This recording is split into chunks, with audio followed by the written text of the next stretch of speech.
Ang nawawalang kopa. Ika-44 na kabanata. Samantala, inutusan ni Jose ang tagapamahalang alipin sa kanyang bahay. Sinabi niya, "Punuin ninyo ng pagkain ang mga sako ng magkakapatid, ayon sa kanilang makakaya, at ilagay sa mga sako nila ang perang ibinayad nila. Ilagay ninyo ang aking kopang pila sa sako ng bunso kasama ng perang ibinayad niya sa pagkain." Ginawa ng tagapamahalang alipin niya ang sinabi ni Jose. Kinabukasan, maagang umalis ang magkakapatid na dala-dala ang kanilang sako. Hindi pa sila nakakalayo sa lungsod nang sabihin ni Jose sa kanyang tagapamahalang alipin, "Bilis, habulin mo ang mga taong iyon, at kung maabutan mo sila'y sabihin mo sa kanila, bakit masama ang iginanti ninyo sa mabuting ipinakita namin sa inyo? Bakit kinuha ninyo ang kopa na iniinuman ng aking amo at ginagamit niya sa panghuhula? Masama ang ginawa ninyong ito." Naabutan ng tagapamahalang alipin ang magkakapatid, at sinabi niya ito sa kanila. Sinabi nila sa tagapamahalang alipin, "Paano po ninyo nasabi iyan? Imposibleng gawin namin ang bagay na iyan. Alam niyo rin na mula sa Kanaan ay dinala namin pabalik sa inyo ang perang nakita namin sa aming mga sako. Kaya bakit magnanakaw pa kami ng pilak o ginto sa bahay ng amo ninyo? Kapag nakita niyo ang kopa na iyan sa isa sa amin, patayin niyo siya at magiging alipin niyo kami." Sinabi ng tagapamahalang alipin, "Sige, kapag nakita ko ang kopa sa isa sa inyo, ay magiging alipin ko siya, at ang matitira sa inyo'y walang pananagutan." Kaya nagmadaling ibinaba ng bawat isa ang mga sako nila, at binuksan ito.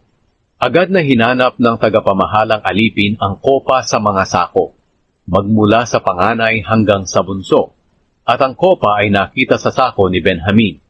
Nang makita ito ng magkakapatid, pinunit nila ang kanilang mga damit sa sobrang kalungkutan. Muli nilang isinakay sa asno ang mga sako nila at bumalik sa lungsod.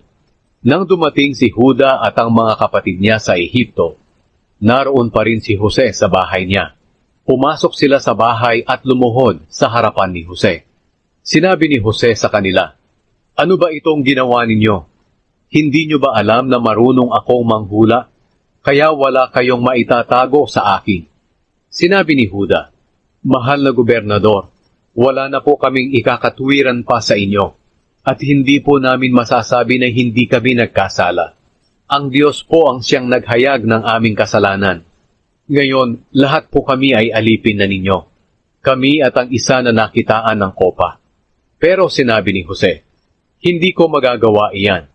Kung kanino lang nakita ang kopa, siya lang ang magiging alipin ko, at makakauwi na kayo sa inyong ama ng matiwasay." Nagmakaawa si Juda para kay Benjamin. Lumapit si Juda kay Jose at sinabi, "Hinihiling ko sa inyo, mahal na gobernador, na kung maaari pakinggan niyo ako. Huwag sana kayong magalit sa akin. Kayo na gaya ng Paraon. Tinanong niyo kami noon kung mayroon pa kaming ama at kapatid. At sinagot po namin na may ama pa kami na matanda na, at may bunso kaming kapatid na ipinanganak sa kanyang katandaan. Sinabi po namin na patay na ang kapatid niya, at siya na lang ang naiwan sa kanilang magkakapatid na buo, at mahal na mahal po siya ng aming ama. Sinabi rin po namin na dadalhin namin siya sa inyo, para makita niyo rin siya. Sinabi namin sa inyo na hindi maaaring iwanan ng bunsong kapatid namin ang aming ama, dahil baka ang pag-alis ng kanyang anak ang siyang ikamatay niya. Pero sinabi niyo po sa amin na huwag kaming magpapakita sa inyo kung hindi namin kasama ang aming bunsong kapatid. Ang lahat ng ito'y sinabi namin sa aming ama noong umuwi kami. Hindi nagtagal, sinabi ng aming ama na muli kaming bumalik dito at bumili ng pagkain. Pero sinabi po namin sa kanya na makakaalis lang kami kung kasama namin ang aming bunsong kapatid.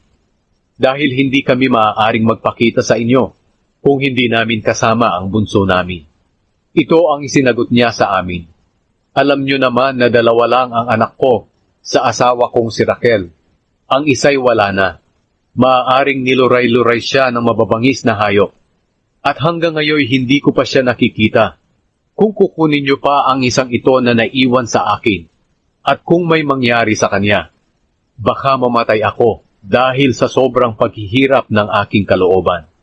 Kaya ang buhay po ng aming ama ay nakasalalay sa buhay ng kanyang anak.